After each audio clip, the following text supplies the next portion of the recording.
Sir जैसे next year अभी हम नीट के एस्पिरेंट्स हैं, नेक्स्ट ईयर हमने भी देना है नीट का एग्ज़ाम। तो हम ये सोच रहे हैं कि हर साल का ऑलमोस्ट हो गया, 2024 में भी यही हुआ था। उसके बाद हमने देखा था कि 720 वाले कितने रिजल्ट्स आए थे, तो इस बार भी हुआ है। ये उन लोगों के साथ हो रहा है जो लोग काफ़ी मेहनत कर रहे हैं। अब उस इंसान के बारे में सोचिए जिसके 650 प्लस नंबर आए हैं, उसका जीएमसी तो पक्का है, अपनी फैमिली के साथ एक क्वालिटी टाइम स्पेंड कर रहा होगा। लेकिन अब उसने जब ये न्यूज़ सुनी है तो वो कितने मेंटल ट्रॉमा में होगा। उसकी फैमिली उसके साथ, भले जो कोचिंग है और फैमिली है उनको दिलासा दे सकती है, लेकिन फिर भी वो क्या सोचेंगे। तो लगता है कि स्टूडेंट काफ़ी मेहनत करते हैं सर काफ़ी 2 साल मेहनत करते हैं सर, काफ़ी ज़्यादा। जी 3 साल ज़्यादा जी, अब वो ड्रॉप पे भी अगर ऐसा हो सकता है। ड्रॉप भी करते हैं। जी जी तो इस तरह जो अगर लीक हो जाता है पेपर तो कितना एक दिक्कत होती है स्टूडेंट्स को। जी सर, जैसे मैं अपने एक्सपीरियंस से भी बताऊं, जैसे अगले साल मैं भी दूंगा तो हमें वही सोच रहे हैं कि कितना मेंटली एग्जॉस्ट आदमी हो जाता है। हमने कितनी बार देखे जिन लोगों के रिजल्ट्स अच्छे अच्छे आते हैं तो वो बताते हैं कि हमने कितने 25 से 30 बुक्स क्वेश्चंस की प्रैक्टिस की है। लेकिन अब वो फिर से ये क्वेश्चंस की जब प्रैक्टिस करेगा तो वो कितना मेंटली एग्जॉस्ट हो जाएगा।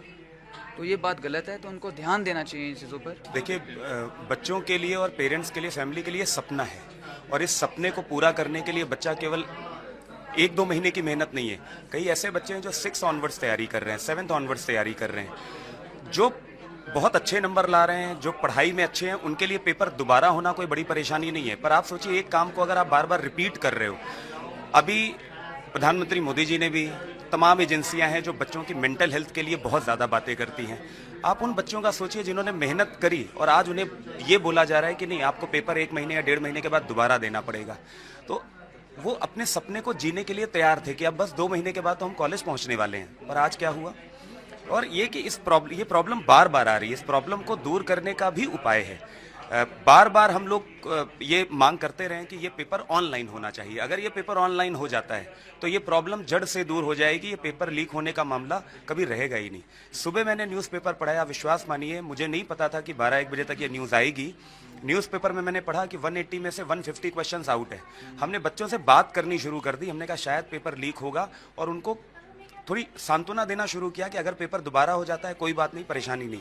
बच्चे कह रहे हैं सर हमने मन्नत मांगी थी, कोई तिरुपति बालाजी बैठा है, कोई वैष्णो देवी गया है, कोई श्रीनगर घूमने गया है, कोई हिमाचल घूमने गया है।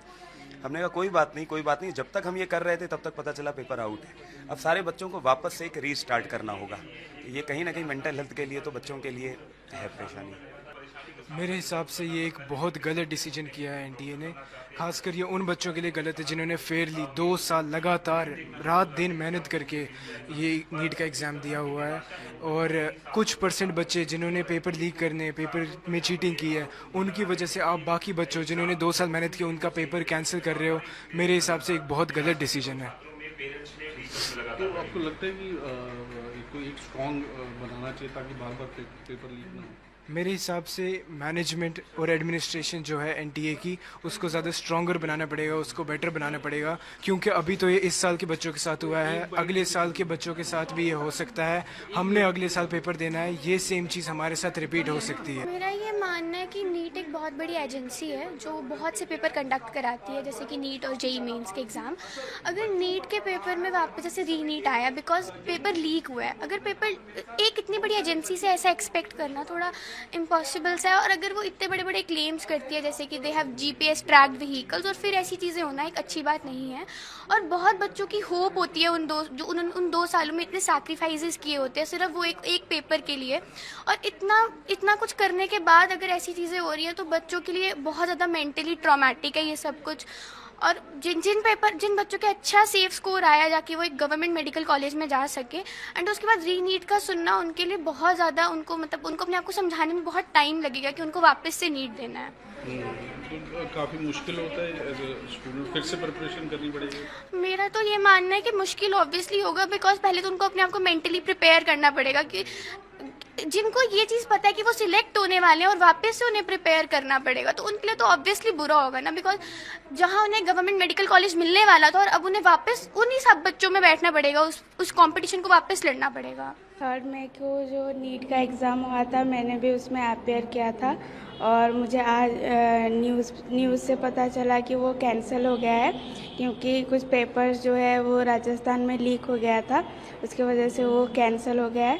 तो it's a very disappointing news for us and जितनों भी बच्चे ने अच्छा किया होगा उनके लिए तो बहुत ही बड़ा डिसअपॉइंटिंग न्यूज़ है।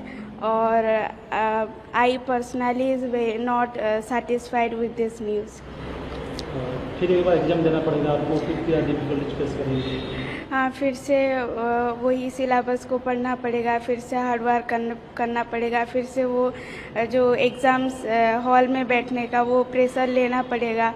तो और ये हिस्ट्री में आई गेस पहली बार ऐसा हो रहा है कि फिर से रीनीट हो रहा है। तो 2024 में भी इतना बड़ा इशू हुआ था, तब भी नहीं हुआ था। तो इट्स रियली वेरी डिसअपॉइंटिंग। और फिर एक बार जाके एग्ज़ाम देना पड़ेगा, फिर और एक बार उसको फॉर्म भी फिलअप करना पड़ेगा, उसको कितना डिफिकल्टीज फेस करेंगे? हाँ, फॉर्म फिलअप में भी जो इन्वेस्टमेंट होता है वो भी एक प्रॉब्लम है। और जो एग्ज़ाम हॉल में जो कुछ बच्चे होते हैं जो थोड़ा प्रेशर लेते हैं, वो भी फिर से फेस करना पड़ेगा।